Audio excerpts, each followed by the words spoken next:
எப்போது ஒரு ஜாதகர் கடன்காரன் ஆவார்? அதாவது ஒரு ஜாதகத்தில் இருக்கக்கூடாத ஒரு இடம் இருந்தால் என்னவென்றால் அது 6ஆம் இடம் என்று தான் நான் சொல்லுவேன்.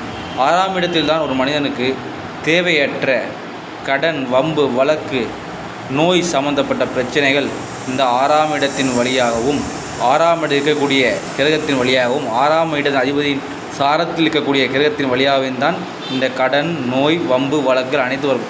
ஆனாலும் கூட மனிதன் சந்தோஷத்தை மட்டுமே, மகிழ்ச்சியை மட்டுமே அனுபவிக்க பிறந்தவன் அல்லதானே. வாழ்க்கை என்றால் என்ன? கஷ்டமும் இன்பமும் துன்பமும் கலந்தது தானே.